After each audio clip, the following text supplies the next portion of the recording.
കനത്ത വേനലും ഉയർന്ന ചൂടും ഇത്തവണ കാർഷിക മേഖലയ്ക്ക് വലിയ തിരിച്ചടിയാണ് സമ്മാനിച്ചിട്ടുള്ളത്. വേനൽ കനത്തതോടെ കാർഷിക വിളകൾ ഉണങ്ങി നശിച്ചു. ഏലം കൃഷിക്കാണ് ഏറ്റവും അധികം നാശം സംഭവിച്ചിട്ടുള്ളത്. ഏലച്ചെടികൾ ഉണങ്ങി നിലംപൊത്തി. കുരുമുളക് ചെടികളും വലിയ തോതിൽ ഉണങ്ങി നശിച്ച തോട്ടങ്ങളും ഹൈറേഞ്ചിലുണ്ട്. വേനൽ വറുതി ഇത്രത്തോളം കാർഷിക മേഖലയ്ക്ക് തിരിച്ചടി നൽകിയ സാഹചര്യത്തിലാണ് കാർഷിക മേഖലയ്ക്ക് സംഭവിച്ച നഷ്ടം തിട്ടപ്പെടുത്താൻ ഉടൻ നടപടി വേണമെന്ന ആവശ്യമുയർന്നിട്ടുള്ളത്. യാതൊരു മാർഗവുമില്ല. മുഴുവൻ ഉൽപ്പന്നങ്ങളും ഉണങ്ങിക്കരിഞ്ഞുപോയി. കുടിക്കുവാൻ പോലും വെള്ളമില്ലാതെ നെട്ടോട്ടത്തിലാണ് ഇടുക്കിയിലെ ജനം.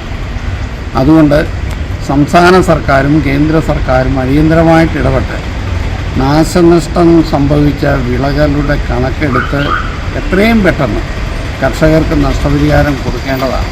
അല്ലെങ്കിൽ ഇപ്പോൾ തന്നെ 50% കർഷകർ ഈ മേഖല വിട്ടുപോയി. അത് ഗുരുതരമായ പ്രതിസന്ധിക്കിടയാണ്. ഏലച്ചെടികൾ ഉണങ്ങി നിലംപതിച്ചതോടെ കർഷകർ വലിയ ആശങ്കയിലാണ്. പലരും വായ്പയും മറ്റും എടുത്താണ് പരിപാലന ചിലവ് വഹിച്ചത്. അടുത്ത വർഷത്തെ വിളവെടുപ്പിലായിരുന്നു പ്രതീക്ഷ. ചെടികൾ ഇല്ലാതായതോടെ വലിയ കടക്കണിയിലേക്ക് കൂപ്പുകുത്തുമോ എന്ന ആശങ്ക കർഷകർ പങ്കുവയ്ക്കുന്നു. ജാതി കൃഷിക്കും വേനൽ തിരിച്ചടി സമ്മാനിച്ചിട്ടുണ്ട്. ഇനിയും വേണ്ട രീതിയിൽ വേനൽ മഴ പെയ്തില്ലെങ്കിൽ കൂടുതൽ കർഷകർ പ്രതിസന്ധിയിലാകും. കാർഷിക മേഖലയ്ക്കുണ്ടായിട്ടുള്ള നഷ്ടം കണക്കാക്കി കർഷകർക്ക് സാമ്പത്തിക സഹായം അനുവദിച്ചാൽ ഒരു പരിധിവരെ കർഷകർക്ക് മുമ്പോട്ട് പോകാൻ സഹായമാകും. News bureau, Adimali.